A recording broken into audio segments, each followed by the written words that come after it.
اعوذ باللہ من الشیطان الرجیم بسم اللہ الرحمن الرحیم اللہم صلی علی سیدنا محمد وعلی آل سیدنا محمد وعلی اصحاب سیدنا محمد وبارک وسلم۔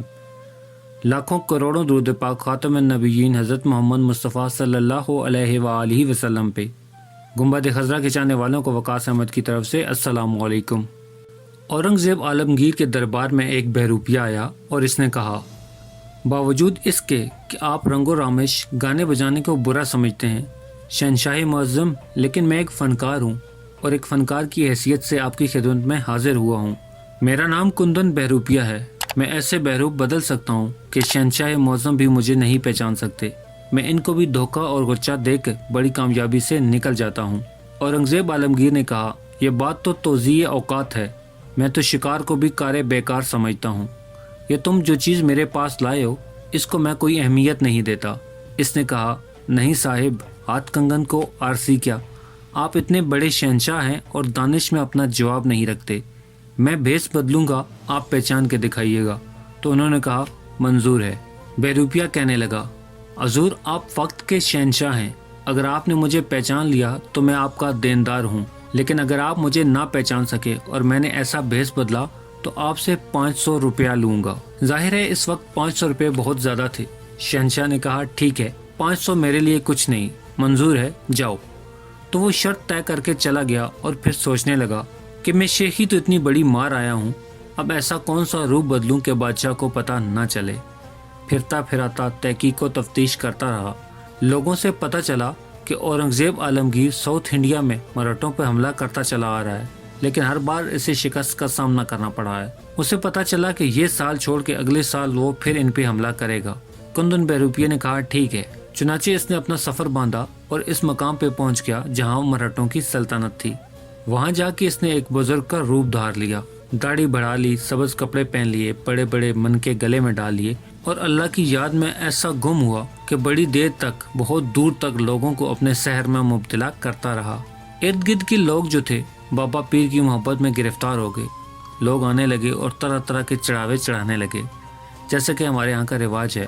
دور دور تک اس کا نام سنا جانے لگا، لیکن وہ بڑی استقامت کے ساتھ سال بھر ریاضت میں مصروف رہا۔ ایک سال کے بعد جب اپنا لاؤ لشکر لے کے اورنگزیب عالمگیر ساؤتھ انڈیا پہنچا اور پڑاؤ ڈالا تو تھوڑا سا خوفزدہ تھا، اور جب اس نے مراٹھوں کے پیشوا پہ حملہ کیا تو وہ اتنی مضبوطی کے ساتھ قلعہ بند تھے کہ اس کی فوجیں توڑ نہ سکیں۔ پریشانی کا عالم ہو گیا اور یقین ہو گیا کہ شاید اس کو ناکام لوٹنا پڑے اور اس کی حکومت پہ برا اثر بھی پڑے گا۔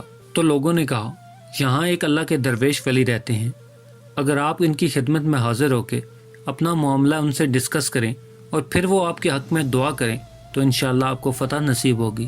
شہنشاہ کیونکہ پریشان تھا، بیچارہ بھاگا بھاگا گیا، ان کے پاس پہنچا اور سلام عرض کیا۔ درویش بابا نے ہاتھ کے اشارے سے بادشاہ کو خاموش کروا دیا اور کہا، ہم فقیر آدمی ہیں، ہمیں ایسی چیزوں سے کیا لینا دینا۔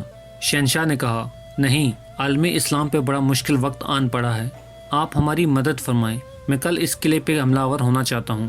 تو فقیر نے فرمایا، نہیں، کل نہیں، پرسوں، اور پرسوں بھی بعد از نماز ظہر۔ اورنگزیب عالمگیر نے کہا، جی بہت اچھا۔ چنانچہ اس نے ایک دن صبر کر کے اگلے دن بعد از نماز ظہر جو حملہ کیا، اور ایسا زوردار حملہ کیا، اور وہ بھی جذبے کے ساتھ۔ پیچھے فقیر کی دعا تھی، اور ایسی دعا کہ قلعہ ٹوٹ گیا اور فتح ہو گئی۔ مفتو جو تھے وہ پاؤں پڑ گئے۔ بادشاہ مراٹھوں کے پیشوا پہ فتح مند کامران ہونے کے بعد سیدھا درویش کی خدمت میں حاضر ہوا۔ باوجود اس کے کہ بادشاہ خود ٹوپیاں سی کے اور قرآن پاک لکھ کے گزارا کیا کرتا تھا، لیکن سبز رنگ کا بڑا سا امامہ پہنتا تھا جس میں بڑے زمرد اور جواہر لگے ہوئے تھے۔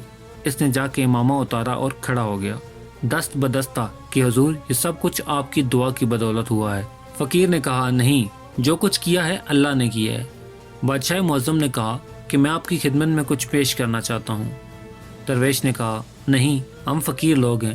اورنگزیب عالمگیر نے کہا، میں آپ کو 2 پرگنے کی معافی، 2 بڑے قصبے، اتنے بڑے کہ جتنے آج کل کے آپ کے شہر ہیں، وہ آپ کو دیتا ہوں، اور آئندہ 5 سے 7 پشتوں کے لیے ہر طرح کی معافی کا اعلان کرتا ہوں۔ فقیر نے کہا، بابا یہ ہمارے کس کام کی چیزیں، ہم فقیر لوگ ہیں، اتنی بڑی مہربانی۔ اورنگزیب عالمگیر نے بڑا زور لگایا لیکن وہ نہیں مانا اور بادشاہ مایوس ہو کے واپس آ گیا۔ بادشاہ اپنے تخت کے اوپر بیٹھا تھا۔ جب بادشاہ فرمان جاری کر رہا تھا، عین اس وقت کندن بہروپیہ اسی طرح من کے پہنے بادشاہ کے سامنے آ گیا۔ بادشاہ نے کہا، حضور آپ یہاں کیوں تشریف لائے؟ مجھے حکم دیتے میں آپ کی خدمت میں حاضر ہو جاتا۔ کندن نے کہا، نہیں شہنشاہ معظم، اب یہ ہمارا فرض تھا، ہم آپ کی خدمت میں حاضر ہوتے تو جناب علی میں کندن بہروپیہ ہوں، میرے 500 روپے مجھے عنایت فرمائیں۔ بادشاہ نے پوچھا، تم وہی ہو؟ اس نے کہا، ہاں میں وہی ہوں جو آج سے 1.5 سال پہلے آپ کے پاس وعدہ کر کے گیا تھا۔